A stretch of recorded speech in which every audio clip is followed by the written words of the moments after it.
What's going on, guys? Welcome back to the channel. With the Season of the Drifter, we now have a new power cap of 700. This video is going to focus on the faster ways of reaching that new milestone, and there's going to be an emphasis on this for non-raid players. Obviously, if you play the raid, you're going to level up a bit faster, but the focus of this is going to be people who don't really play the raid, and we'll touch upon that at the end of the video.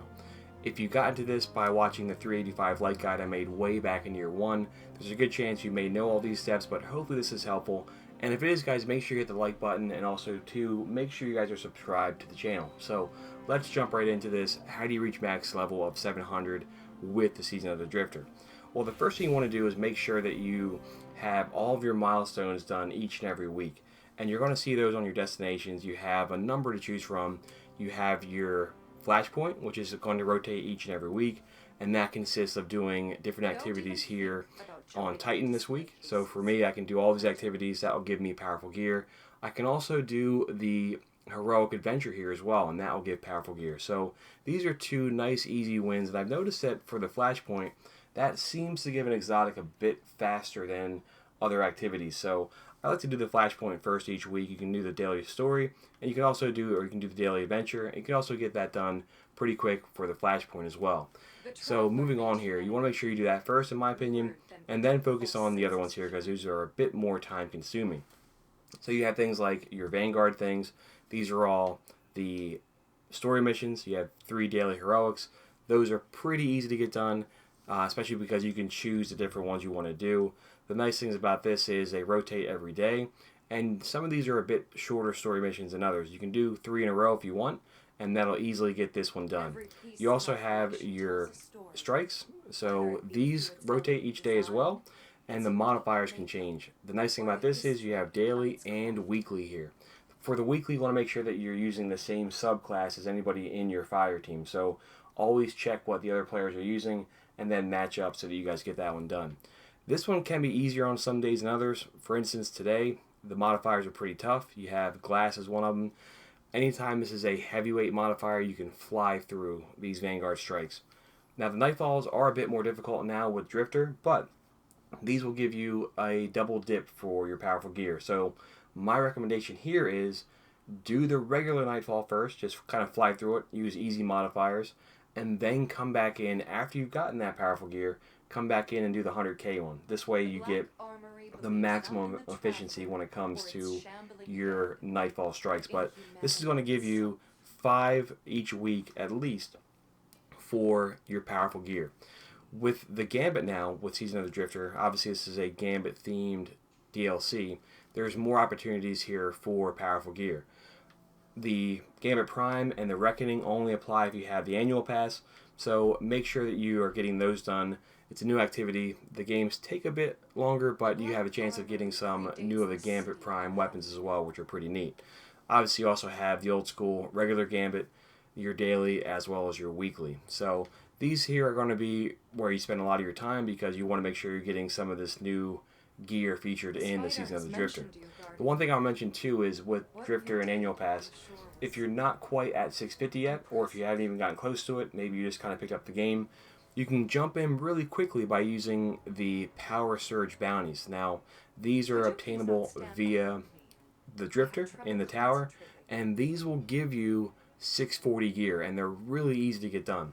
So if you're just getting the game and you're like, man, I don't want to wait, go see the Drifter, grab these. This will bump you to 640 within an hour or two, and then you can jump right in doing some of the more quote-unquote end-game activities pretty early on. So I'd recommend this. This is only for annual pass owners, so if you only have Forsaken, I don't think you'll be able to get these. But this is a nice way of getting into the action really fast if you're just getting into the game. So moving on here, we've looked at Vanguard, we've looked at Flashpoint, we've looked at Gambit. You also have a opportunity in Crucible to get some powerful gear. Because really the powerful gear, that's the only way you're going to level up past the 650.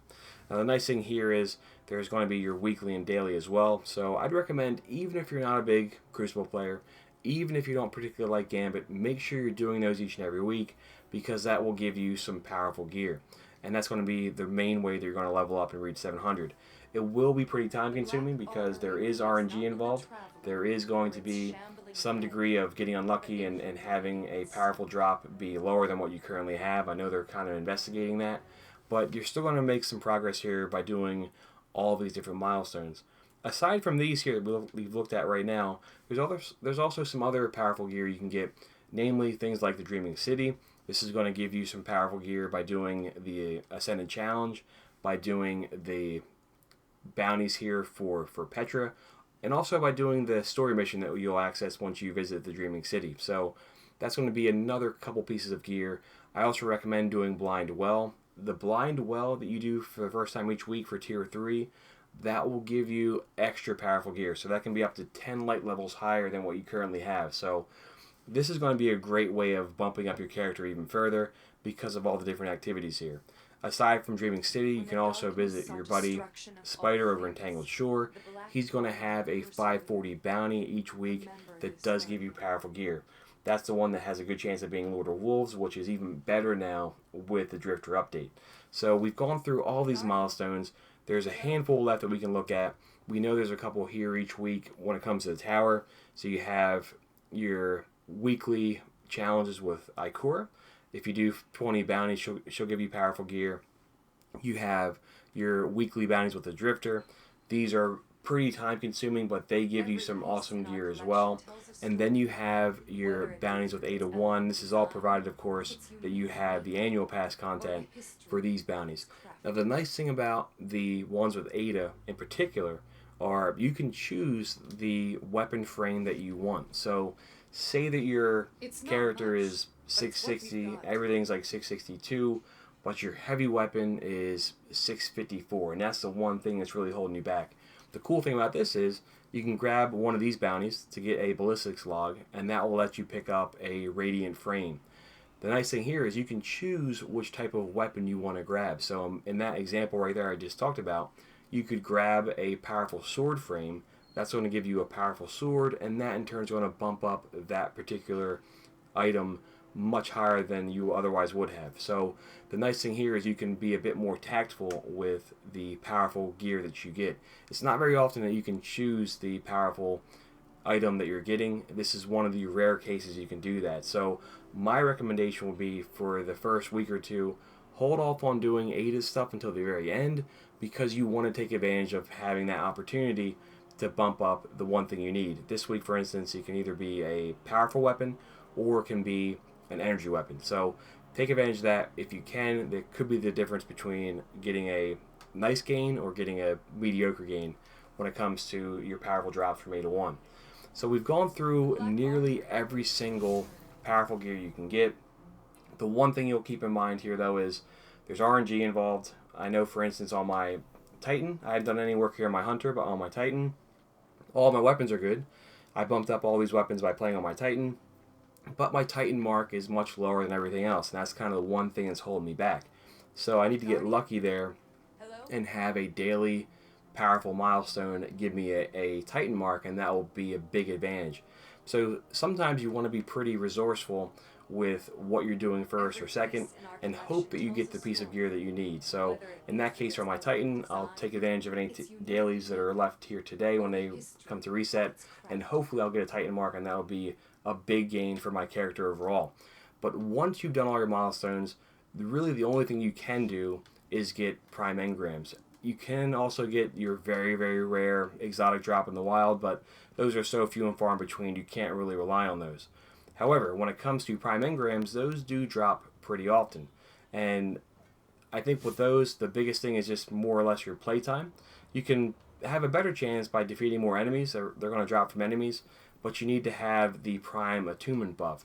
And of course I'm talking about the Prime buff you'll see on your character. It's one of the modifiers or one of the buffs you have right here. And those drop from just defeating enemies or from Crucible matches. I think they drop more often from defeating enemies in PvE, but that's just probably because I play that a bit more often. But those are going to give you extra powerful gear.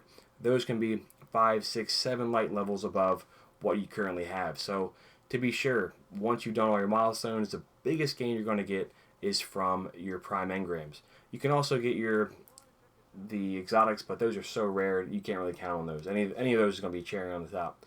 The last thing I'd recommend here too before we jump into talking about the raid is going to be any of these quests here that you have that will give you powerful gear. So it could be things like your pinnacle rewards. So here I'm somewhat close to breakneck on my hunter. I can do those things. I can talk about getting other powerful gear from doing these milestones. I think I may have, yes, here. So I do have one quest step left for the Tangled Shore. You probably already had this one done, but if you're like me, maybe you forgot about some of these. I also have some of these here when it comes to wearing full sets of armor. So double check your character. You may have some of these that you never got around to that will come in really handy right now when it comes to reaching 700. The other thing too is you can also look at some of the exotic quests here. So I know I have some of these on this character for my hunter. On my Titan I have the Last Word quest still available. So you can also do those again for the second time maybe on another character to get that powerful drop. Any exotic you get from this is going to be pretty powerful gear. So that'll be a nice way of getting some additional gains each week. So we've covered pretty much everything. There's going to be RNG involved. There's going to be a certain degree of time involved. At the time of this video, guys, nobody is 700. There's only 2 players at the time of this video who are over 690. So that just gives you an idea of the time it will take to get to 700. The one way you can get there faster, though, is if you do the raid. So I'd recommend doing both the Scourge as well as the Last Wish. Like I said, the focus on this video is just for non-raid players, but Scourge and Last Wish are going to give you powerful gear. Once you hit a certain point, though, the gains from them are going to be somewhat limited, just like they are for regular milestones. So don't be surprised if you're not getting the +5, +10 gear once you get past a certain light level threshold. But that's what it's going to be for if you play the raids. Guys, let me know if this is helpful. I want to make this video and just give some tips and strategy on how to increase your light level faster. Thank you all so much for watching. Enjoy the season of the Drifter, and we'll catch up soon. See you guys.